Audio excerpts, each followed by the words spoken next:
Good afternoon. I'm Carl Garth, and welcome to the Champion Chat with Councillor Alison Champion. Good afternoon, Alison. How are you today? Thank you, Carl. Oh, I'm great. Happy to be here. And look, happy birthday, by the way. Yes, happy birthday to you. I've been fielding birthday messages, which has been just beautiful. It's a great way to start a podcast. Well, hey, it's really great that you're sharing your birthday with us, so thank you. Oh, happy to be here. Thank you. Yeah. Today, everyone, we are continuing to look at social change and local government support in Banyule by looking at the Inclusive Employment Program. We will also be taking a look at the upcoming dates for budget submissions. So joining Alison for this week's chat, we have Councillor Rick Garotti. Welcome, Rick. How are you today? Yeah, good, thanks, Carl, and happy 45th birthday, Alison.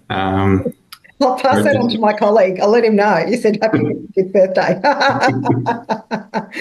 Thank you. Doing well, Carl. So, very always really pleased to be able to join Alison and yourself for these chats. And we know that these two topics are very dear to your heart, so we knew you wanted to contribute. So thank you for joining us. Thank you for having me. Absolutely. And a couple of years ago, we did actually touch on the Inclusive Employment Program, and I thought it was a fantastic podcast to raise awareness of the program and how it had been tailored for local residents facing barriers to employment. Considering that we last did touch on this, I think, 2.5 years ago, 3 years ago, actually, would both of you be able to give a bit of an overview of the program over the last 3 years and how it has been successful? Yeah. Did you want to start, Rick? Or? Go for it, Alison. Okay. So I'm with this program. I'm a bit like Councillor Rick in that this is also an important activity that we do at council, which is not actually a local government directive. It's something that's come about, and Councillor Rick can share his story about how that's come about. So I get to, in fact, I put this in my diary every single year. There are 2 events. One of them is the meet and greet. We call it the Inclusive Employment Program meet and greet. So that always happens in the February. So we actually did that last Friday, a week ago. And then the other one is the graduation, which usually happens obviously in 6 months' time. So it's around the August mark. And so this month, certainly this year, we have put out opportunity for 15 positions across the 4 directorates at council, and that's pretty much what happens every year. We have an overflow, if that's the right expression. We have a lot more than 15 people applying, a lot more than 15 people applying. So I feel for the officers when they probably have more conversations of, I'm sorry you're unsuccessful in this in this year's program, than they have to be able to say, look, congratulations, we have a position for you in the program. So it would be a really challenging conversation for them to have that.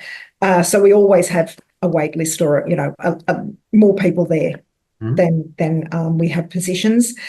This year meeting, so there's an opportunity for us to meet the applicants, the participants right at the start, so day 1 of the program, and so we've got a variety of people who participate, who join, who apply, and who participate. And you know what? Every year I do ask the question when we're hearing them speak and sharing their stories. They're all really excited and they're all enthusiastic, and they all make the comment, this is actually overwhelming. There's a lot in local government that we didn't know anything about, and it's really great. So this happens every year.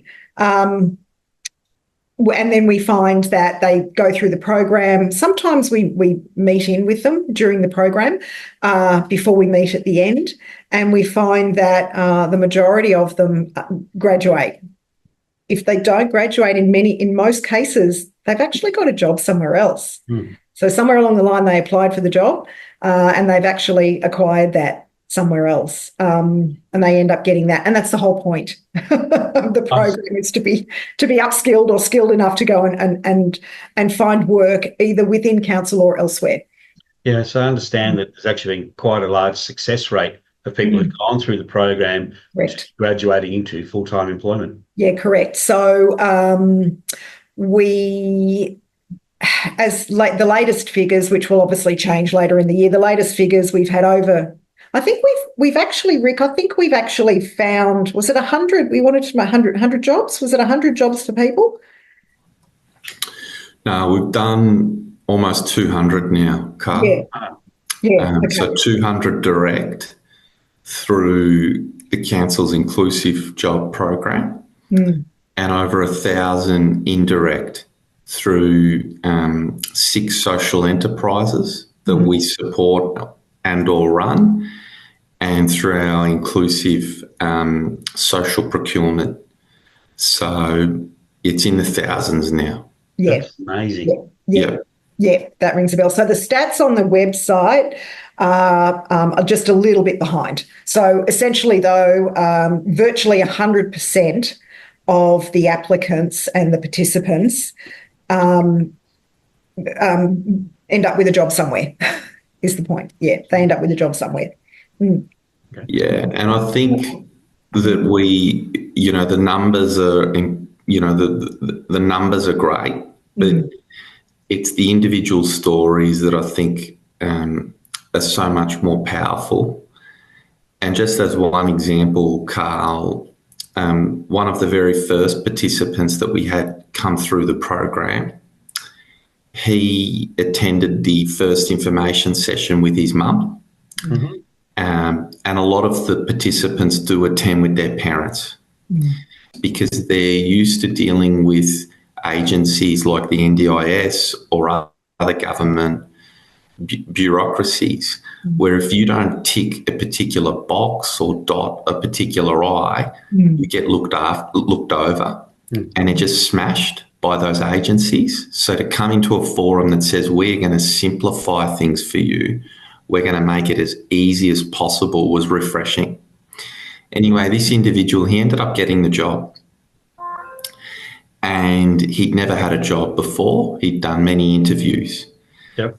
His mum was able to join him in the interview. That's the other thing with this process is that we know that it's challenging and confronting for some of the participants, so we allow a support person to join them in the interview. Anyway, a year on from his time in the program, I bumped into him in the local pub, and he'd moved on to another job. And he was saying to me, what it was like to be able to enjoy a drink at the end of a busy week. So this is a person who never had a job, who was now catching up with friends at the end of the working week, doing things that many of us take for granted. A year on from that, I read on his LinkedIn that he'd put a deposit on a house. Oh. So this is pretty powerful, this is transformational. So that those numbers are great, and we tell those numbers because to get other local councils involved to try and encourage the state and federal governments to partner with us. Yeah. But it's the individual stories like the one I've just told. That's why we do this program, and that's the power of it. Yeah. And it, as I say, whenever this comes up at a council meeting, I always speak to this item. It isn't about the money in the bank at the end of the week or the month or the fortnight. It's the value as a human being to others that makes this such a great program, because humans just want to be involved. They want to be able to contribute to other people's lives. The money is secondary. And I often have conversations with retirees as well, just day-to-day life. And I ask them, how are you going with retirement? And I get a response, it was really hard at first because I wasn't getting up and going to work and making money. It was, I wasn't connecting with people like I used to. I didn't feel like I was valuable to anybody anymore.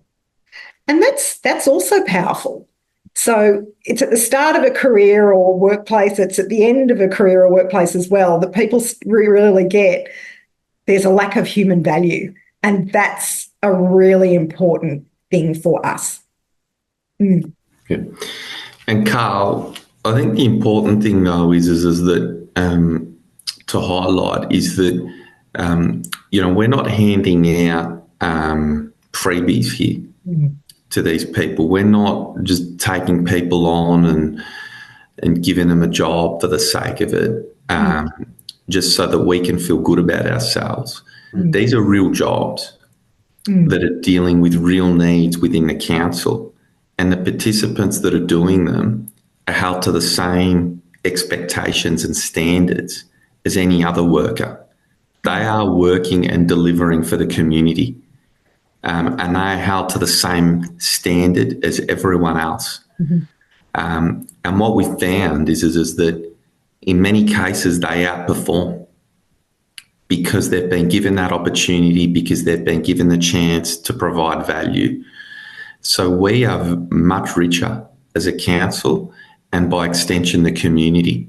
But I just think it's really important to highlight that we as a council and then the community, we're the real winners out of this program, because we've attracted talented people who are giving so much in terms of value add to what they do, who otherwise weren't getting a look in.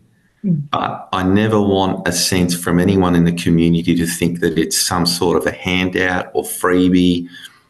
No, it is not. It is a real job that they have to deliver.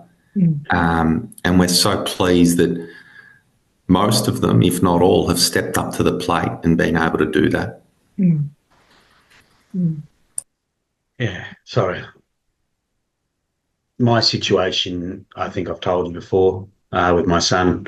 He's currently going through a program that's through SLES funding to NDIS to try and learn how to be able to have a normal job, what the expectations are and how to manage that. So when you talk about this, Rick, yeah, it resonates with me quite strongly. So I'm just trying to, keep my emotions out of it. So I'm just amazed at what you're doing.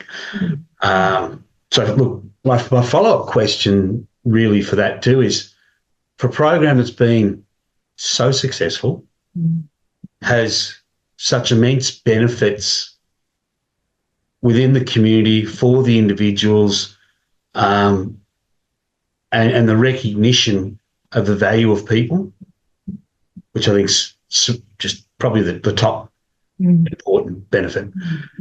Has this model for inclusive employment been picked up by any other LGAs in the Greater Melbourne area? I think Whitehorse. Did Whitehorse take it on? I know there have been one or two councils that have taken it on. So I think, Carl, so it was presented nationally last year, and unfortunately we didn't win the prize, but we were runner-up for the national prize in local government for this program. So our mayor and CEO went up last year for that. I think it's fair to say that there's a lot of councils that are really interested and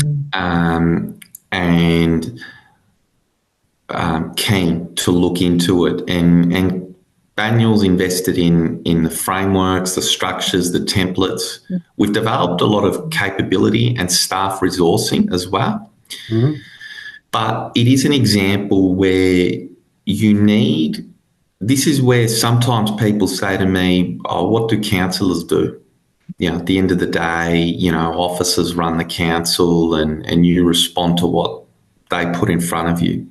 Yep. But this is really an example where councillors have made it happen because it's a cost to the budget, and it means that potentially other initiatives have missed out, and we've pushed it through. Yep. And I think, unfortunately for me, I think what I've seen is when push has come to shove in some other councils, they've deprioritised it because they don't realise the power of the program. Yeah. So we pushed it through as a group of councillors. Yeah. And we said we will fund it and we will sideline. That means that meant that other things didn't go ahead at that time or had to be reprioritised. What can we do to get it expanded beyond the remit of this council? That's something that we're really, that's a real focus, I suppose, and a real focus of our CEO. Like, as much as we councillors made it happen, but we also did have a CEO who partnered with us to make it a success. I think it's fair to say that Alison Beckwith this is a massive passion for her. Yeah. And she is a leader now within the local government sector. I think she's chairing the Northern Council Alliance from the CEOs, and she is pushing this every day. So, but I'm open to ideas, Carl, as well, on what we do to try and get other councils, other agencies to come on board. Very open to ideas. Yeah, it's I think the advocacy that you're actually doing to other councils, to other LGAs, to the state government even, it's going to be a journey. But it's great to see you're so committed behind it. I mean, what I would love is a state government to be able to look at our program and say, okay, it's been a great success. Let's go and put seed funding on the table to all other councils in Victoria to say, you do it for the next couple of years, we'll match you dollar for dollar for 3 years. Because I reckon once a council's adopted it for a few years, for a year or 2 years, have seen the participants come through, it's had a massive cultural impact in the organisation, Carl. Like directors, managers, coordinators, everyone jumps at the opportunity to take on board these participants. They want to be part of it. We've had people apply to and come and work for Banyule Council because of this program. Senior managers, because it aligns with their value set. So one thing that I struggle with is, and again, I'm bringing my own personal experience here, is, you know, it took a long time to jump through hoops to get NDIS funding for Liam. It's what I would term substantial funding. But if he had a job, he'd be paying taxes. We wouldn't require that NDIS funding. Yeah. Or at least nowhere near the amount that's currently there. And I really think Australia is probably 10 to 20 years behind other countries in the world about seeing that. It's the old expression, you teach someone to fish, you know, and we're not doing that. And we seem to be throwing money at programs that appear to be doing something rather than those that actually grow the capabilities of people within the community. You know, I probably haven't articulated that as well as I wanted, because... No, you have, because believe it or not, I don't know if I've ever told you, Alison's heard the story, Carl, but the genesis of the program was about 12 years ago when I was door knocking residences. I knocked on the door of a father, basically. He had an older daughter with a disability who'd struggled to get employment.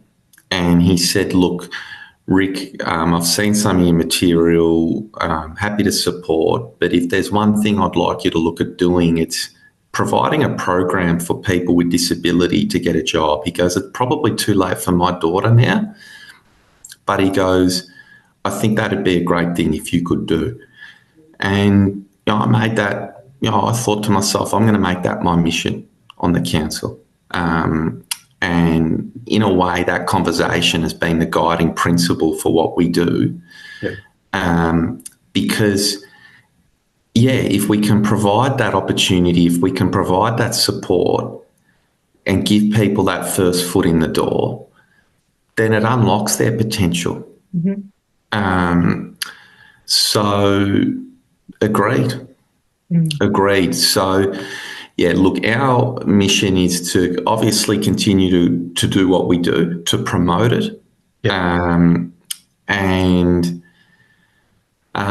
hopefully over time we'll get other councils on board. I mean, I always took the view there's 79 councils in Victoria. I mean, we've done 1,000, you know. Imagine if every council had done that. 80,000. 80,000. Yeah. Yeah. So huge numbers. And I see this as a core function of what we do. And it's interesting that at the council we've been discussing lately our financial services, financial sustainability. And officers have been coming to council with suggestions, for example, around outsourcing or looking at service delivery models. And one of the things that we've said as a councillor group is that, well, if councils don't employ blue-collar workers, if councils don't employ people that work in waste operations, in parks and gardens, in training up these people, who does? Because all of a sudden the private sector doesn't do that. The private sector is not in the interests of developing the next generation of talent and in skilling up and in doing trades and in providing opportunity. And that's why, as an economy then, we sometimes wonder why we've got these skill shortages. We wonder, why have we got shortages here? Why have we got shortages there? Well, because the private sector's focused on doing what they do. And if government just outsources things and doesn't say, how do we use our capability, use our privileged position to build human resource capability in the economy and society, who else is doing that? So in a small way, what we're doing in Banyule is we're building up the economy. We're building up the skill base. And again, I sort of say, if every other council was out there doing that and every other agency, how many skill gaps do we currently have that we wouldn't? So, yeah, all I can ask is through Carl and Alison, this is a great opportunity to get it out to our community, but we've really got to try and encourage the rest of the sector to come on board. And if we can chip off one council at a time, I think we'll be doing a good job. Yeah. I'm actually going to make a correction there. Some industries, some private industries do actually have training skills. Yeah. However, I will say this. My understanding, certainly since being involved in government, there's a perception or possibly an advertisement, if you like, that certain levels of government are responsible for job creation, and local isn't one of them. So there, with that, state government's responsible for job creation, the Australian government's responsible for job creation. Where does that leave your local council? That's not considered something that a local government level would do. This is out of the box. And sometimes out of the box is a bit too hard. And so Banyule's made this a little bit easier, where on the website there is actually an opportunity to log into creating this program for your own council, for your own community. It's possible to actually go through the step-by-step program. It's there online. Just click on the link. I just did it earlier. So it's actually possible. We've made it available to as many organisations as would like. So it's not exclusive to Banyule Council, or job creation is not exclusive to a state or federal government level. No, I think job creation, to be honest, is across not just all levels of government, private enterprise as well. It's like marketing. You have multiple channels. You have multiple channels of job creation. If a private enterprise is successful, they'll employ people. If the government at various different levels looks at opportunities, we'll grow more. I guess at this point in time, you've got a great model.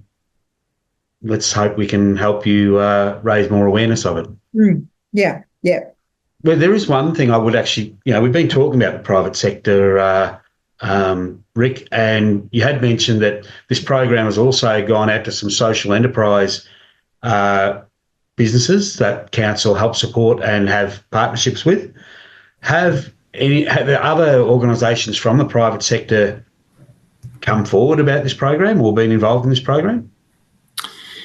Yeah, so we run a number of social enterprises across Banyule, and one example is the cafe at the Ivanhoe Library. That's a social enterprise. That one not necessarily for people with disability per se, but for kids who have been struggling. That's disengaged youth. Okay. So, and it's been an enormous success. So, what we've done in our procurement policy is to work with our providers around where they can take on inclusive participants. And just one example earlier. Yeah, one example is Watermark. So Belgravia Leisure, they manage Watermark for us, and they've signed up. And they, as part of now the way they deliver their service there, they take on inclusive job participants. So when you go through a tender process, Carl, oftentimes there'll be a couple of shortlisted providers where there's a best and final offer. And one thing that we've said to providers is give us your best offer price, but also give us your best offer in terms of employment and jobs for the same price so that we can weigh it up as a council. And sometimes as a council, we say, okay, we'll look at the overall mix and say, we're going to go with that price. And fantastic, we're so glad that you're going to be taking on 2 or 3 job participants as part of what you're doing. So again, very successful here at Banyule, and we do it in a way that we don't compromise the ratepayer because we never want to be adding cost without adding value. So this way, we're always in the position that we can make sure that we're optimising the cost, but just pushing that little bit extra here and there. I often think if out of every contract the council does, if we can push for one job, it all adds up. So that's the philosophy that we've been able to embed into the culture now of the organisation. Anytime something comes up now, you've got managers, directors, people asking, okay, can we squeeze something here? Can we ask something of our supplier there? And that's what's powerful now because it's a policy, it's a program, but it's now getting embedded in the culture in the way people think about their job, and that is the powerful. That's what's becoming powerful now. To me, I think that's fantastic. That sounds a lot like a lot of contracts that are written talk to businesses about showing their green credentials. This is almost a mirror of that. Look, we want to work with you, but we're really looking for businesses that will also look to encourage community development, community employment, etc. Yeah. And sometimes it'll be just having the conversation with a contractor or a supplier, and sometimes there might be some hesitancy there from them. And that's where, the Banyule team will say, okay, well, look, we can assist. We've got a lot of know-how now around how to manage and engage this workforce. We'll help you. And if it doesn't work out too, maybe we won't penalise you. Because it's when something gets embedded in the culture of the place, where people do it almost as part of second nature, that's where we're not quite there yet at Banyule, but we're getting there. But you're removing a lot of barriers to the thought process. Yep. Yeah. No, that's wonderful. Yep. Look, moving on, I went on the website. I looked at the case studies. I mean, again, just seeing what people say, very uplifting. The positive impact that you mentioned before, Rick, that the program has on people who've participated. So I guess a question I'd like to ask is, do you feel there's particular areas or future growth sectors that maybe some potential applicants could be starting to look to plan their future? There are a couple that come up for me, Yeah. just based on what's been going on in the government sectors over the last 2 to 3 years. There is always going to be a position for finance. There is always a Department of Finance, position of some sort of financial position. So Rick's got the right idea there about his career. There is always going to be some financial angle of an organisation, regardless of the size. I'd be steering them away from finance, just quietly, Alison, but go on. See, clearly I don't know anything about finance, so I'm just going, no, but everyone needs finance. Bookkeeping, your bookkeeping, your accounting, that kind of thing. Always there. I guess the reason I asked that question is, again, coming back to my son. When we've been talking with people within NDIS and mentors, and he was talking about he would like to get a job within the next 18 months, work towards getting a job in the next 18 months. And their first responses are jobs like stacking shelves in a supermarket, or, stacking working out at a warehouse and just taking things from one to another. And that's fine. There's nothing wrong with those jobs, but that's their first go-to. And then I mentioned to him, well, he's got very good skills, with math and with seeing trends and things like that. Why not data analyst or data entry even as a starting position?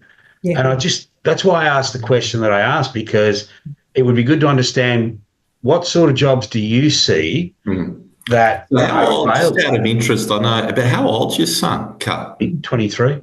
23. Well, is he applied? Well, first, I'd say I would encourage him and you to apply through the Banyule program. We will be. Again, that's why we're doing a lot of work with OTs and that to get to that point. But yes, we will. Because, so what the program will try to do is, see where the interest is from the participant and try and find an alignment.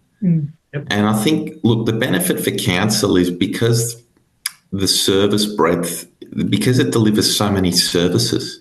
So within parks and gardens, within operations, there is the opportunity for what the typical blue collar hands-on work. Then within corporate services, we've had a lot of participants come through customer service, because that can be a great training ground in a way where you're developing. Sometimes the barrier is the soft skills. So it's being able to communicate, and the soft skills might just even be the confidence of turning up to a job and getting into the routine and discipline of a job. Yep. We've had others, though, that have I think a sustainability, in climate sustainability officer.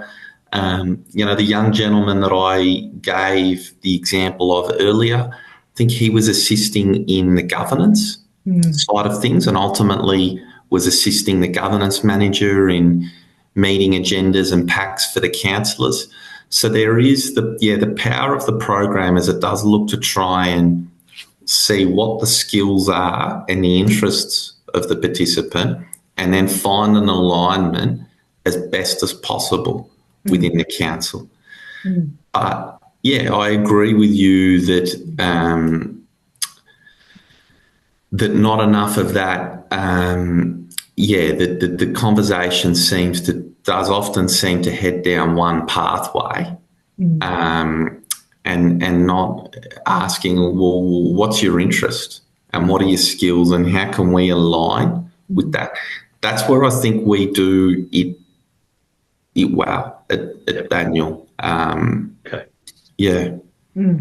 And so when you look online or when you go to apply, you'll actually see there are about 15 odd positions across the four directorates, and they're different positions within the directorates. And obviously, you know, when you go and look for a job, you're looking for something you think aligns with what you're able to do, or your past CV, or your current skill set, or what you currently enjoy doing, or maybe what somebody else can see in you.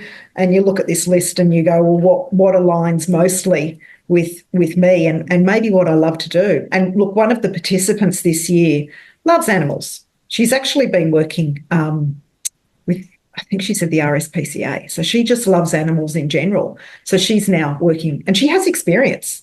Yep. She's now working with our animal management team. So she's in that role, and she's just loving it. She's having a great time. So there's the basics of, well, what does it align with? What do I see there? Where do I see me in those positions? You know, and sometimes, as Rick says, it does start in a space that you're obvious about, but it can be the softer skills, like connecting with humans is so important.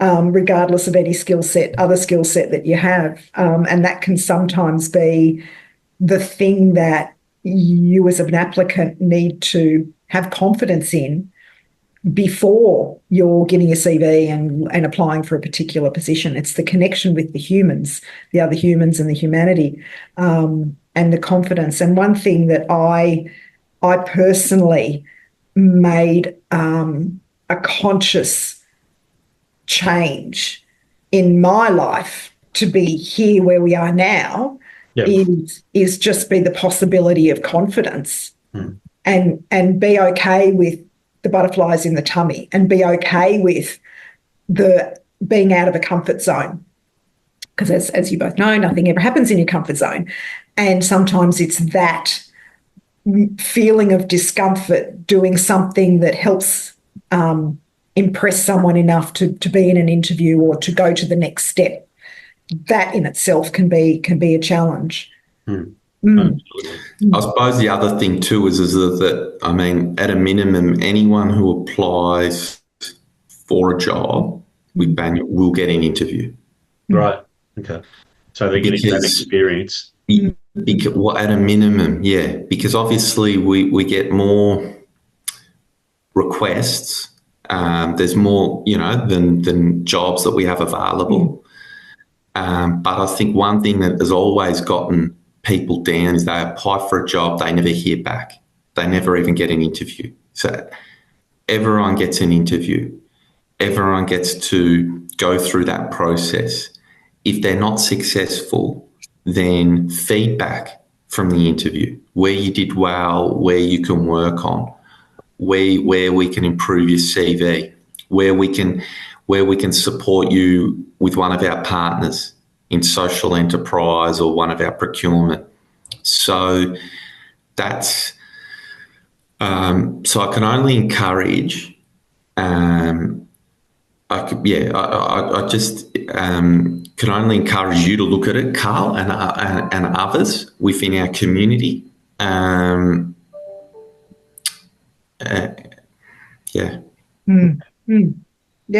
Okay. Well, look, I think we are running a bit short of time, so we might now move forward to budget and budget submissions, if that's okay, because I think we've covered some great ground so far. You know, and there's probably some stuff I want to take offline with you.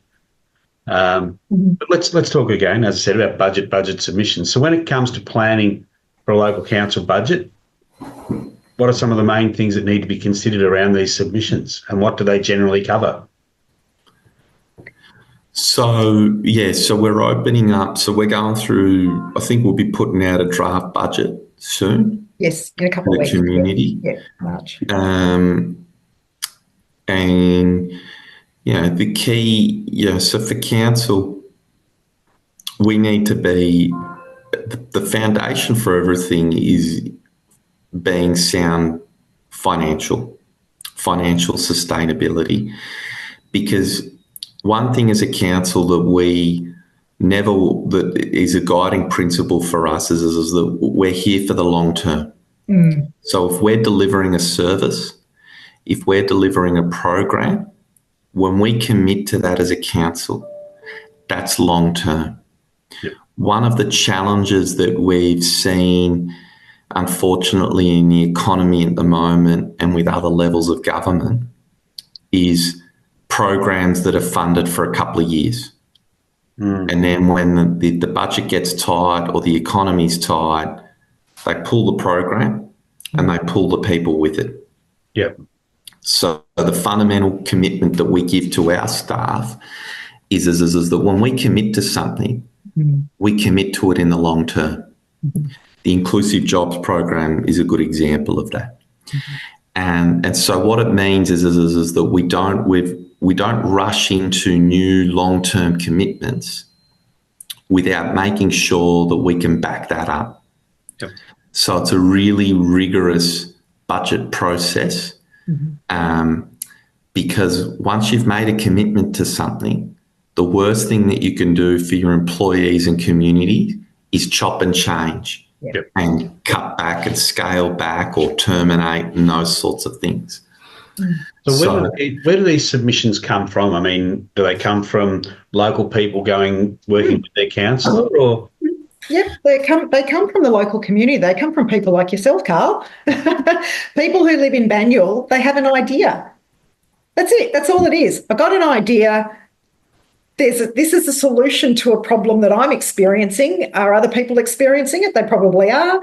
Have a chat. Okay, can we come up with a solution? And then they'll approach the councillor.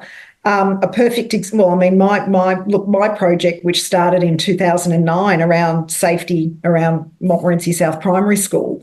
I call it my project because it was originally that, with assistance from officers. That was started in around 2009 to 2010. That was the first part of it was completed by February 2014, 11 years ago, and then the rest of it was completed 3 years ago. So the rest of it was continued on while I was a councillor. Now, just in the last couple of months, I've had an email from a resident who's been involved. She's pretty invested in the community.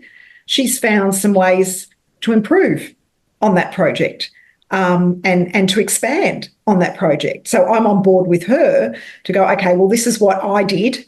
These are all the things, and I've kept all the documentation. These are all the things that I did. This is what I would suggest that you do. And one of the things is obviously connect with the local councillor. She's doing that. But then also connect with the officers and then go down the path of, right, this is a project that's wanted. And how do we, where does that go in the budget? How does that look?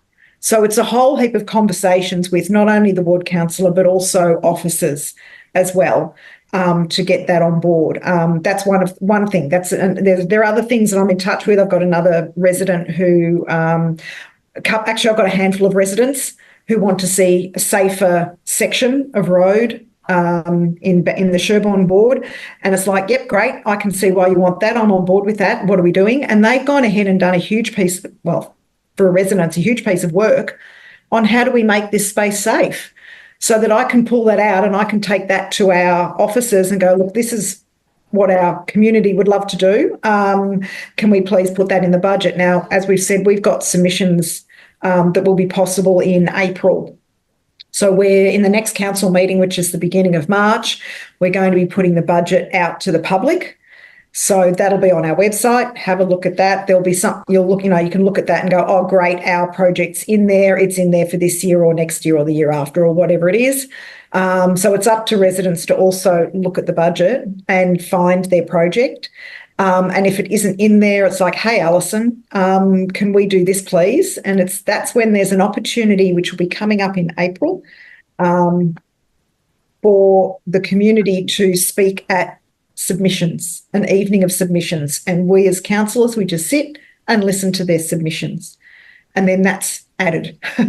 When you said in April, is that the April council meeting, or is that a special meeting? It's kind of like a special meeting. It's a separate meeting. It's actually a period, like 2 hours is set aside one evening, and we come along and we sit and we listen to our residents present their ideas. And look, very, very powerful opportunity. And yeah, so if there's any resident that is out there, have a chat to your ward councillor, put in a submission, and then turn up and present on it. And turning up to present is really it's very important, because it adds that human element to it, and often the emotional element. What we do is we'll ask questions as councillors as well to help clarify our understanding of things.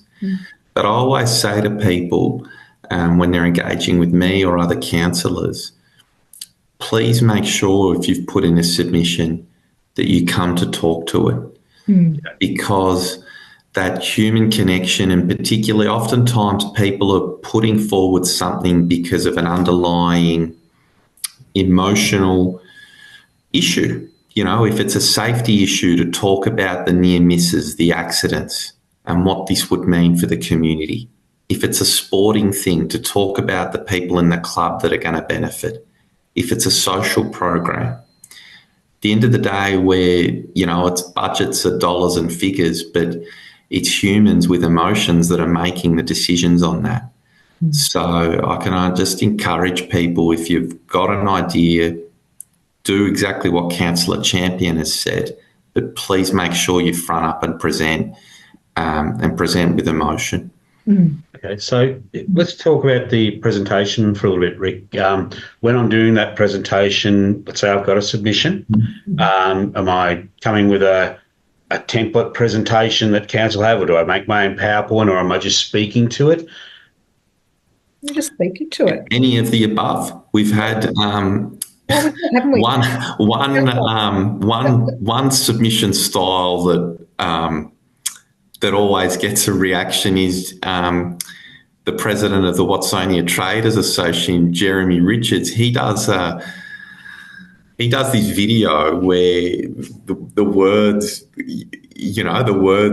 are written out on a screen in real time, and it's I don't know, the way he's structured it, it's quite engaging. Yep. We've had others that will bring photos or packs to the councillors and hand them to them while they're talking. Others may want to go through, it's not, I wouldn't be doing a PowerPoint slide, but if there's one or two slides that you wanted to talk to, that could be powerful. So you're in control. Like, at the end of the day, it's your submission, and we want you to be able to present it in the best way possible. So if you've got an idea around how you want to do it, we support you. But I'd just be reticent about, someone coming in with a slide deck or those sorts of things. Yeah. So there is a time limit. Yeah. There is a time limit. Yeah. So how much time do people get to present? 3 minutes, I think. 3 minutes, I think it is. Okay. Yeah, 3 minutes. Yeah. 3 to 5 minutes. I think it might be longer for the budget submissions. Don't hold us to that. But yeah, you don't want to, you want to get the balance right. Yeah. Okay, so I come in to do my presentation. I've got my numbers, but you talked about some really great human things there, Rick, that the councillors are tuned to try and listen out for. Safety, community benefit. What are some of the other things that people should be maybe aware of that you're looking to see in some of these presentations? Yeah, I think it's about looking at what ultimately what are the values of the council, what gets us up out of bed as councillors and as an organisation, and it's looking at those things, the community impact, community safety, environment, but I just think that, sometimes people will go in very strong with the facts and figures and say, oh, this is cost, and that's really important. but I sometimes think the story is so much powerful. I remember when we had someone, the Greensborough Tennis Club were looking for some funding for upgrades to their facility to make them more accessible. They had a member of their committee who's in a wheelchair come and present and just talked about how hard it was for him to get in and out, and how a few small modifications would dramatically improve his experience and others. So the club could have gone on about how many people with disabilities they have, how many members they have, and how many people would benefit. They could have gone in hard with the facts and figures. But to actually bring a member along and tell the story around how those modifications would improve his experience, I'm still talking about that submission, Carl.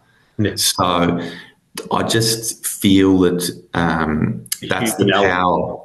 Yeah. Okay. The other thing too that I'm conscious of is I'm conscious of leadership. So to present at a submission demonstrates leadership. You don't have to be in a position with a title in order to be a leader. Leadership is a human quality that you can learn. So for us as well, we're listening to submissions, but we're also going, okay, well, this is a connection for the organisation, whichever organisation it is. This is someone who is passionate, and they represent a group of people who are on the same page, who would like to see the same outcome. And they're all invested, and they all want us to understand that, there's a problem and it needs solving, and it needs solving for a lot of people. And in order for that problem to be solved will mean a better outcome for all of those people in that organisation.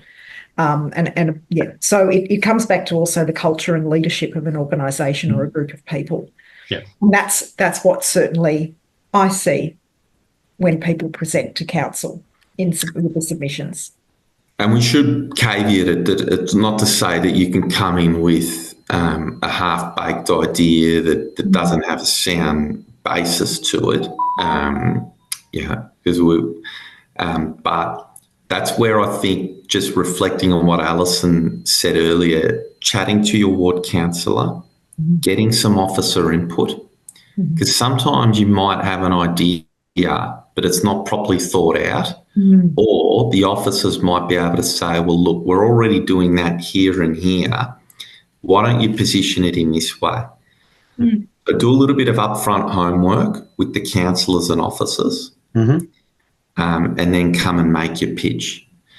And to be honest, I think that's the most exciting thing about being on local government. I think when we see that, when we're involved in those conversations and we see that happen, because it sort of really does make you feel like you're in a partnership together.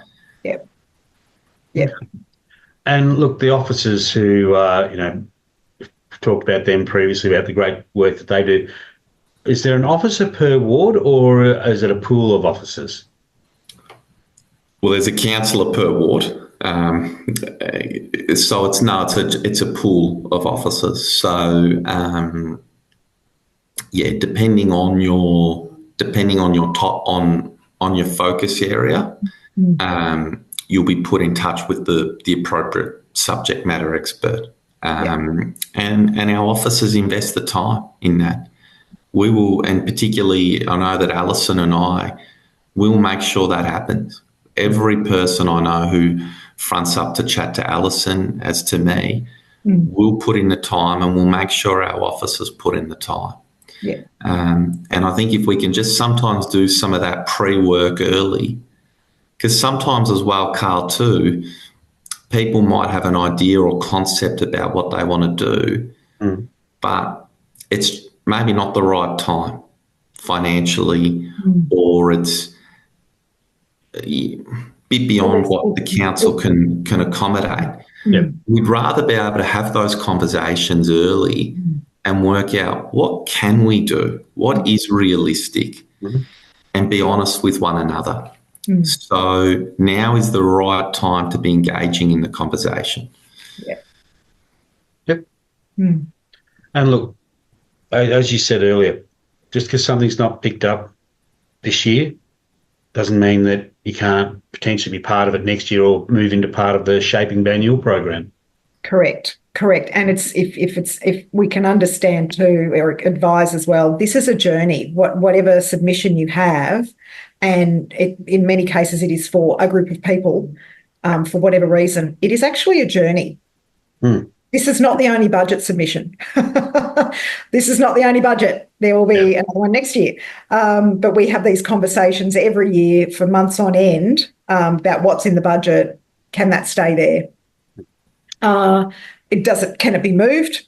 If not, right, we leave it there and we look at moving something else maybe if we have to. But it's always a work in progress. So if your submission doesn't quite make it for this year or this budget, don't go away. It might still be on board in 6 months' time or 12 months' time.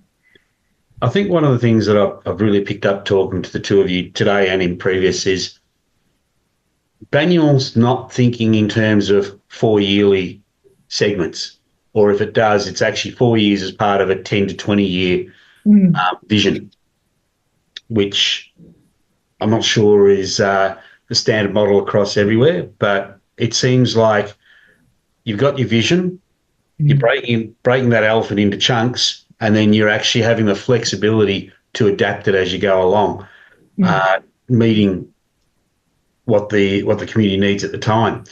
It probably brings a lot of work on both of you, continually reviewing submissions, applications, etc., and making those changes. But I think that flexibility will hopefully keep the community feeling as though they're being listened to, that the growth is happening there as well.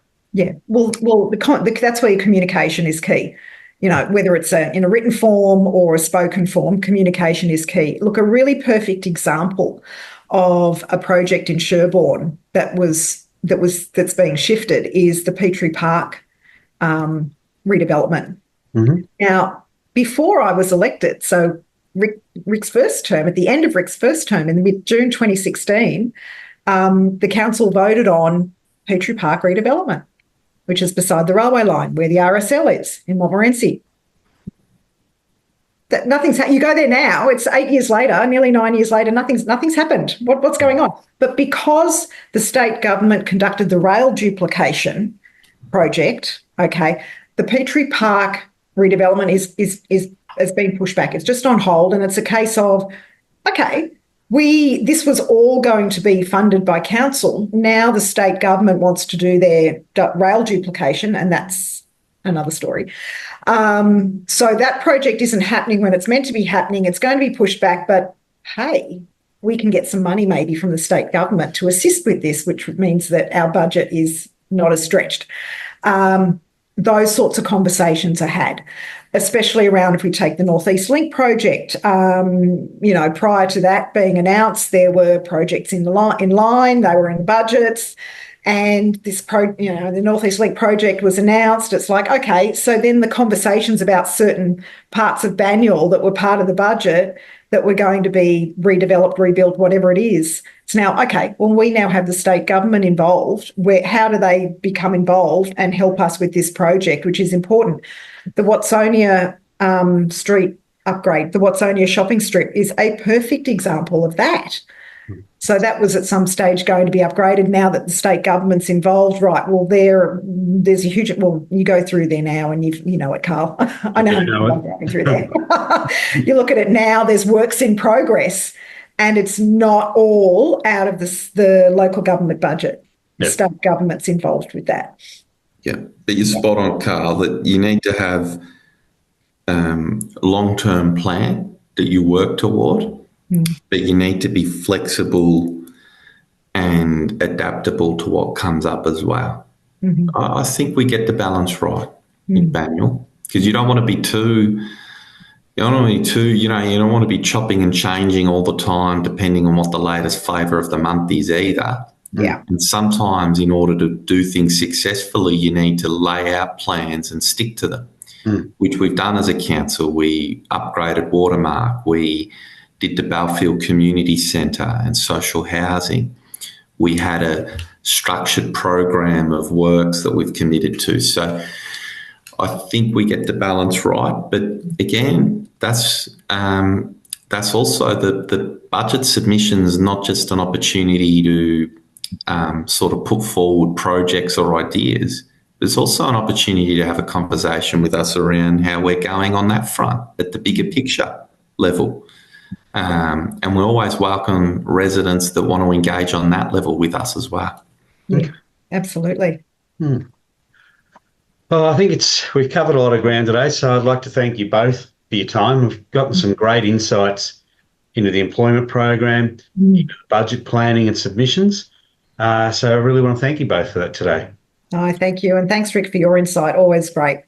Thanks, Carl. Thanks, Councillor. Always enjoy it. And I'd like to thank everyone out there for watching and listening. I hope you've all found something today that could help you or someone you know. So join us next time on the Champion Chat for the next podcast in our series, where we'll be discussing Watermark's immersion program. Yes, we will. I'll be talking to you all then. Thank you, everyone. Thanks. Bye-bye.